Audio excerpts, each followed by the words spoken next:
갈라디아서 3장 16절에 보면 이 약속들은 아브라함과 그 자손에게 말씀하신 것인데 여럿을 가리켜 그 자손들이라 하지 아니하시고 오직 하나를 가리켜 네 자손이라 하셨으니 곧 그리스도라. 자, 아브라함의 약속한 것을 사도 바울은 갈라디아 교인들에게 이렇게 해설해 주고 있습니다. 갈라디아 3장 28절 너희는 유대인이나 헬라인이나 종이나 자주자나 남자나 여자 없이 다 그리스도 예수 안에서 하나입니다. 너희가 그리스도께 속한 자면 곧 아브라함의 자손이요 약속대로 유업을 이을 자니라. 하나님께서 아브라함에게 약속하셨죠. 그 아브라함의 그 자손이 바로 예수 그리스도 안에서 교회가 이 모든 것을 하나로 되어서 주님을 만난다는 겁니다. 그러니까 예수님 안에 있으면 우리 모두는 하나, 예수님의 몸으로 하나라는 걸 여러분이 생각하시고 믿으시며 어떤 어려움 속에서 두려워하거나 여러분들이 그러지 마시고 늘 예수님을 사랑하고 성령님의 위로를 받으시면서 주님의 부르심을 여러분들이 기다리시기를 바랍니다. 특별히 요한계시록 12장에 하늘에 큰 이적이 보이는데 한 해를 입은 한 여자, 특별히 12장 5절 여자가 아들을 낳으니 이는 장차 철장으로 만국을 다스릴 남자라. 그 아이를 하나님 앞과 그 보좌 앞으로 올려가더라 했다. 여기에서 만국을 다스릴 남자아이, 이 문제가 예수님이냐 아니면 또 예수님과 또 속한 모든 교회가 여기 들어가느냐 아니면 교회의 휴거냐 이런 문제에 대해서 많은 그러한 그 말씀의 그 묵상들이 있습니다. 여러분에게 잠시 시간 두 가지를 소개해 보고자 합니다.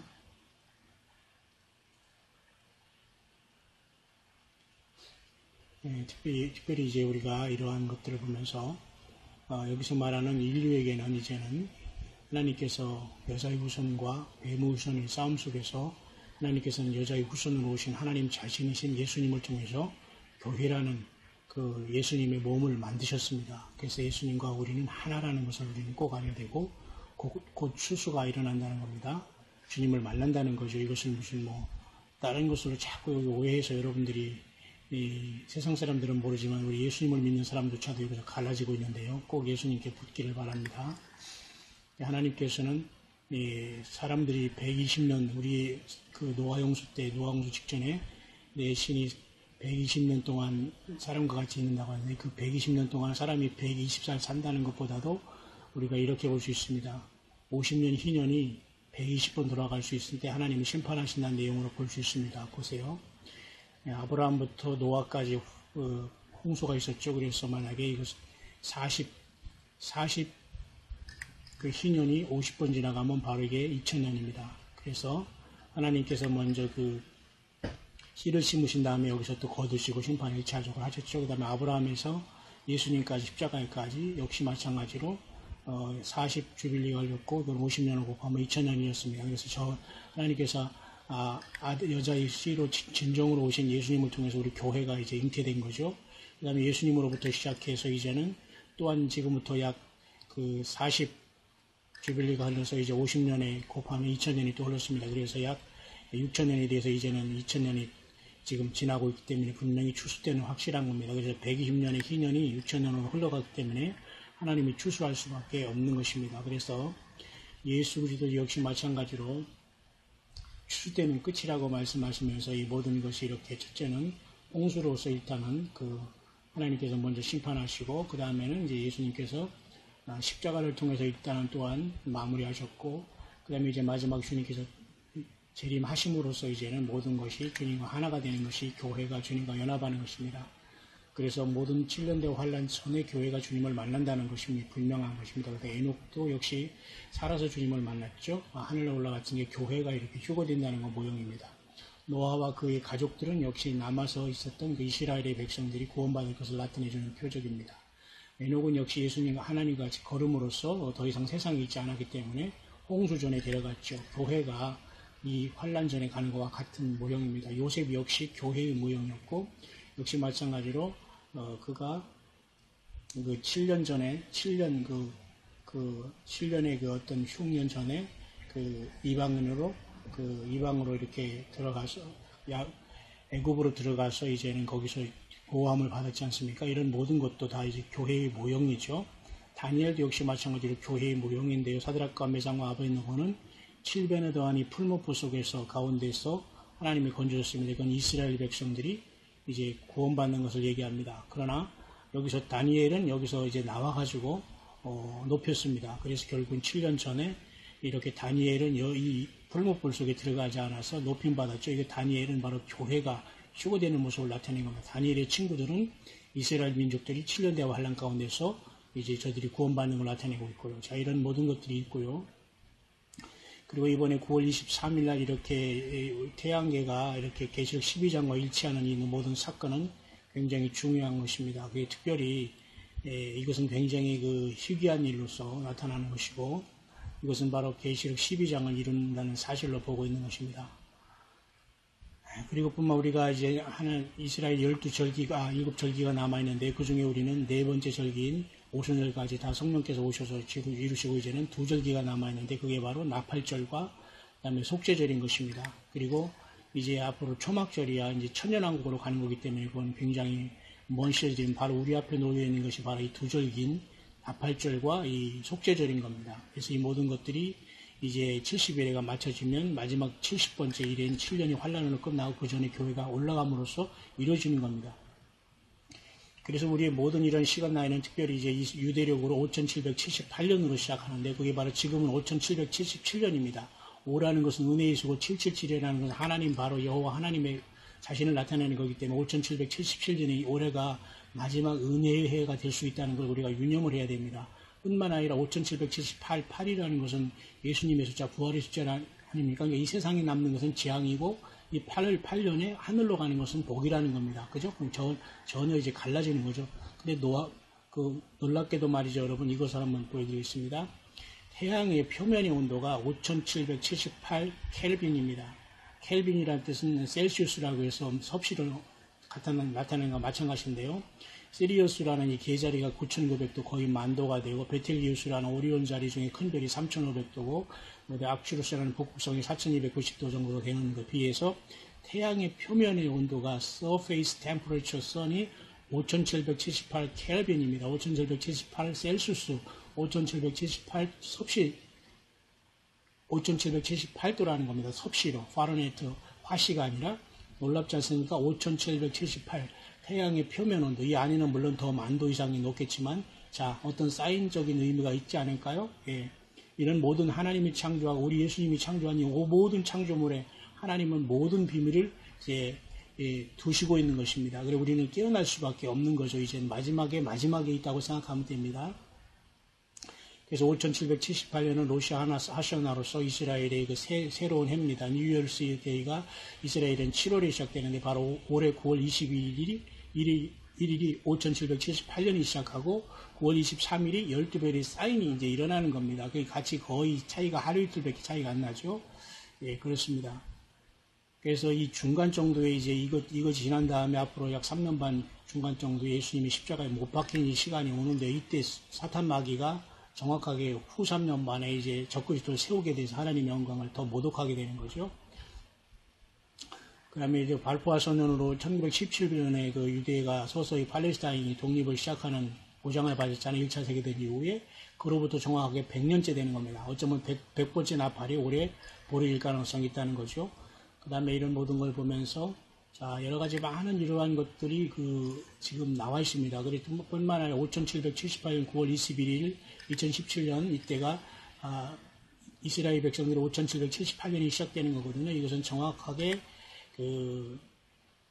9월 23일 있을 12별의 이 사인, 계시록 12장의 사인과 40시간 전에 일어나는 겁니다. 그러니까 우리는 어떤 사람은 9월 23일이 중요하다, 어떤 사람은 9월 21일이 중요하다고 하지만 9월 21일, 23일날 이 사인이 나타나기 전 40시간 어간에 이때 온 세계적으로 하루 약 이틀간의 온 지구가 둥그니까 하나님의 역사가 가능하다는 겁니다. 그래서 예수님이 이 땅에 또한 오시는 것도 바로 그런 어떤 하나님의 시간 가운데 오신다는 거죠.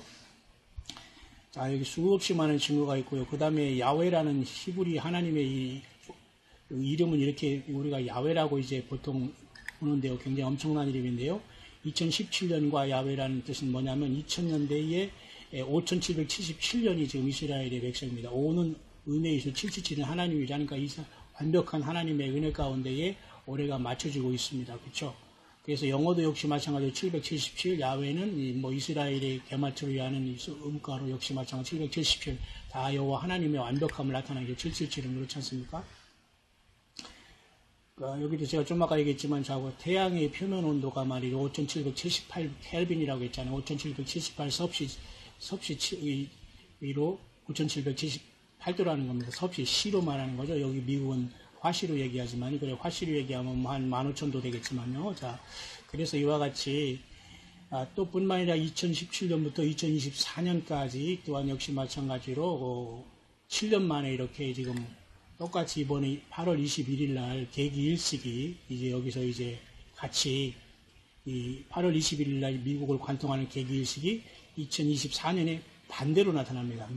미국이 대륙을 이런 식으로 오레곤에서 이런 식으로 내려갑니다. 서부에서 이렇게. 근데 반대로 2017년에 또 이쪽으로 내려와서 크로스로 하게 됩니다. 거의 7년 동안 환란 가운데 하나님의 사인이라고 볼 수 있죠. 뿐만 아니라 티슈를 9월 21일은 아주 중요한 시간이 나올 수 있어요. 티슈롤이라는 것은 이스라엘 백성들이 7월 달에 나팔절에 있는 새해를 얘기하는 거기 때문이죠. 그래서 23일 날 이것이 사실은 목성이 9월 9일 날 태양계에서 그 여자 처녀 자리에서 이렇게 나옵니다만은 9월 9일과 또 9월 23일이 약간의 차이가 있지만 그건 제가 다른 곳에서 제가 여러분에게 설명했기 때문에 여기서 넘어가겠습니다. 자, 그래서 예수님께서는 승천하신 것이지 이렇게 하루파절을 통해서 끌어올린 것이 아니라는 거기 때문에 우리는 예수님이 계시록 12장에 예수님이 끌어올렸다고 생각하면 안 됩니다. 그래서 그것은 예수님의 모인 교회가 끌어올라감을 받는 휴거와 같다는 것입니다. 그리고 베들레헴의 별이 주피터였었는데 말이죠. 이것은 그 사자 자리에 가장 빛난 별 레귤루스라고 사자 자리는 9개 별이 있거든요. 근데 거기 천하 자리 근방에 사자 자리 9개 별 중에 제일 빛난 레귤루스 별과 이 주피터가 합해가지고 결국은 베들레헴의 별이 되기 때문에 이것이 역시 마찬가지로 계시록 12장의 그 사건 이런 것이 아니라 예수님이 탄생할 때 이루어졌다는 것입니다. 그죠? 그리고 예수님의 내의 그날과 그 시는 알지 못한다는 이 말씀은 제가 또 여러분이 여러 가지에서 말씀했지만 예수님의 어떤 휴거의 날을 모른다고 주님이 말한 것이 아니라 천지가 없어지는 그날을 하나님의 장중에 뒀다는 말씀이라는 걸 또 우리가 잘 알 수가 있습니다. 그래서 이 모든 걸 보면서 우리는 굉장히 오래 중요한 시간이라는 걸 알 수 있고, 그 다음에 69일에가 있잖아요. 다니엘에 보면은 묘하게도 말이죠. 다니엘 70주 중에서 69일에가 마지막 7년 마지막을 남겨놓고 69일에가 일단 다 이루어지지 않습니까? 7년만 남겨놓고. 근데 과학자들은 이 킹플레이신 주피터에서 69개의 그 달이 있다는 걸 발견했어요. 전에는 67개였지만 뭐 이게 우연이라고 볼 수 있겠습니까?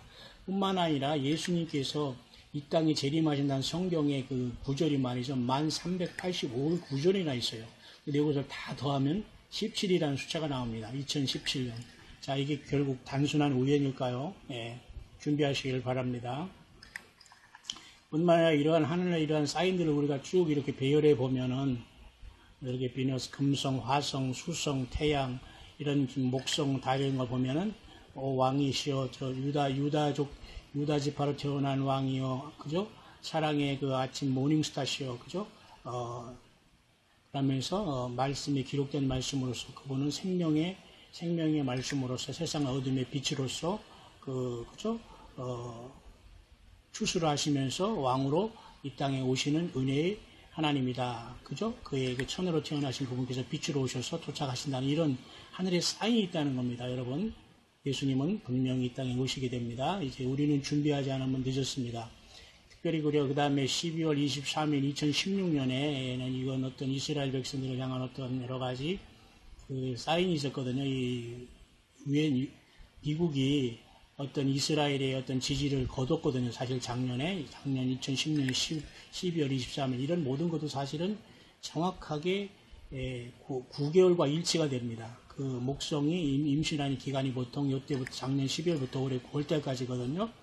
이런 게 뭔가 사인이라고 볼 수가 있죠. 그죠? 9월 23일. 이스라엘도 이런 사인을 주신 겁니다. 자, 이러한 모든 그 사인이 우리 앞에 놓여있고, 특히 미가에서 5장은, 베들레헴 에브라다에 너는 작지만 거기서 다스리는 자가 나타난다는 그 미가서 5장의 말씀이 놀랍게도 계시록 12장과 이렇게 연결됨으로 교회가 떠난 다음에 환란을 통해서 이스라엘 백성들이